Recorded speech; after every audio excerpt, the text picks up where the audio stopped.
मुझे आज़ाद होना है, मुक्त होना है पिंजरे से, तो मुझे सत्य बोलना पड़ेगा। वैसे वो लोग जो अर्थी के साथ बोलते हैं ना, वो अपने को नहीं सुनाते, उसको सुनाते हैं सुनने वाला नहीं रहा। अपने को सुनाते तो घर पे जाके सत्य बोलते हैं ना, पर वहाँ झूठा व्यापार करना शुरू कर देते हैं। लेकिन तोता ने कान पकड़ लिया, आज से सत्य ही बोलूंगा, आजादी चाहिए तो। अब जैसे कोई आदमी आया, तुरंत तोता ने कहा इस समय सेठ जी घर पर ही हैं।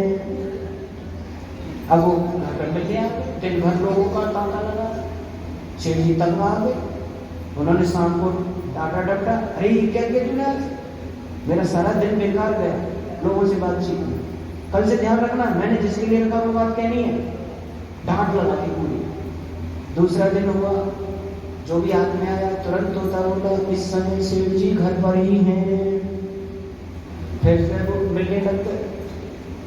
अब उसे फिर शाम को गुस्सा है, उसने कहा तेरा दाना पानी बंद, तुझे भूखा मार दूंगा इसमें अगर मेरी बात नहीं कहेगा। ना दाना डाला, ना पानी रखा, और भूखा प्यासा देखा। अब कोई आदमी आ रहा है तो मरी आवाज में कह रहा है इस समय सेठ जी घर पर ही हैं, क्योंकि भूख के मारे बोला नहीं जा रहा, पर फिर भी सत्य ही बोल रहे।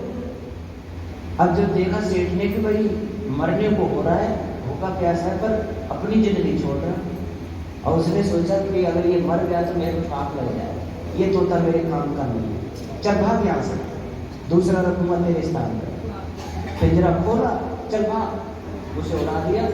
अब वो उड़ता हुआ जा रहा है, कह रहा है ओम नाम सत्य है, सत्य बोलो सत्य है, राम नाम सत्य है, सत्य बोलो सत्य है।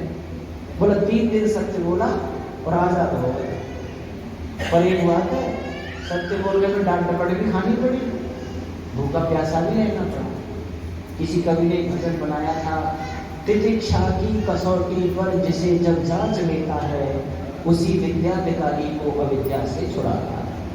भगवान भी देखता है कसौटी पर कसकर कि ये अपने सत्य पर आरूढ़ है कि नहीं, दुख सुख सहन करते हुए भी सत्य ही बोलता है कि नहीं।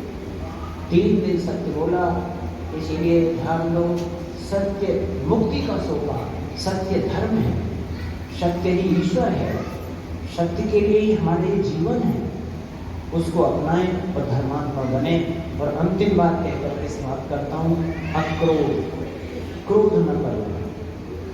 क्रोध हमारे जीवन का बहुत बड़ा शत्रु है।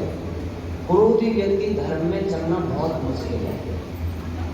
क्रोधी व्यक्ति का दिन दिमाग बिगड़ जाता है। गीता में 2 श्लोक आते हैं, गीता में कहते हैं ध्यायतो विषयान् पुंसा संगस्ते सुजायते, संगात् संजायते कामा, कामात् क्रोधो विजायते, क्रोधात् भवति सम्मोहः, सम्मोहात् स्मृति विभ्रमा, स्मृति विनाशात् बुद्धिनाशो, बुद्धिनाशात् प्रणश्यति।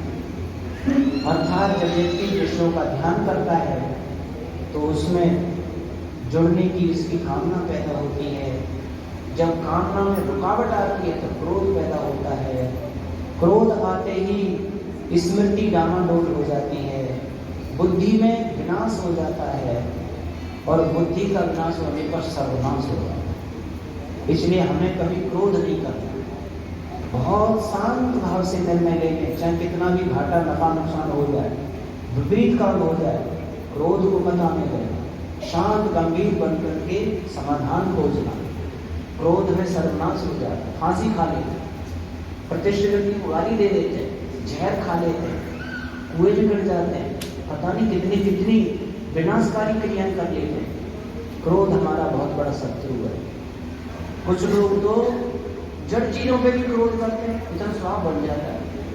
और कोई चला जा रहा है और किसी ठोकर लग गई किसी पत्थर से, ये यहाँ ठाड़ रखा है, उसको लेगा और ऐसे तोड़ने की लग जाएगा।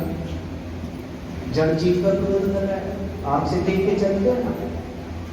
कई माताएं बहनें ऐसी होती है, बहुत क्रोध करती रहती है। एक हमारे गुरुजी गांव की घटना बता रहे थे कि एक माँ बड़ा क्रोध करती थी। एक दिन क्या हुआ, स्टील की परात थी, उसमें आटा गूंद रही थी, ऐसे आटे में यूं लगाते हैं तो वो आगे खिसक जाती थी।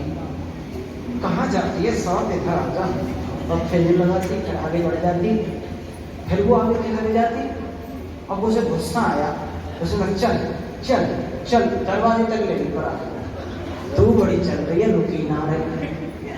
अब उसे ये पता नहीं ना कहाँ क्रोध कर दो।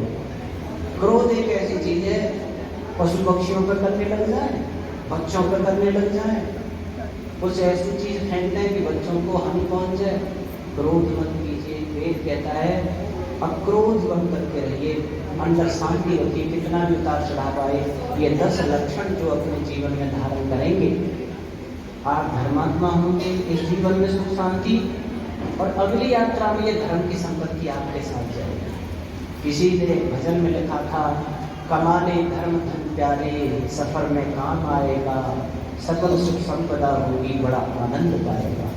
ये धर्म रूपी संपत्ति आपको दोनों लोगों में सुख शांति से भरेगी।